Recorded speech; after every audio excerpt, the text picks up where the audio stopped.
કેરળમાં ટીવી દર્શકોની આંખોમાં ધૂળ ઝોંકવાનું એક મોટું ષડયંત્ર ખુલ્લું પડ્યું છે. ટીઆરપી વધારવા માટે 100 કરોડના મહાકૌભાંડનો પર્દાફાશ થયો છે, જેમાં કેરળની એક ટીવી ચેનલ અને બીએઆરસીનો કર્મચારી શામેલ છે. આ કૌભાંડમાં ટીવી ચેનલના માલિકે બીએઆરસીના એક કર્મચારીને લાંચ આપી હતી. આ કર્મચારી પૈસા લઈને ચેનલને રેટિંગ મીટર્સ કયા વિસ્તારોમાં લાગેલા છે તેની ગોપનીય માહિતી આપતો.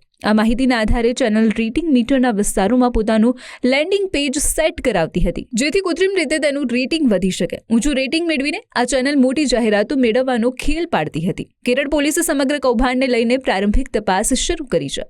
પોલીસે વોટ્સએપ ચેટ અને ક્રિપ્ટોકરન્સીની મદદથી થયેલી નાણાકીય હેરફેરની પણ તપાસ કરી છે. ન્યૂઝ બ્રોડકાસ્ટના ફેડરેશને આ કૌભાંડ મામલે ચિંતા વ્યક્ત કરી છે.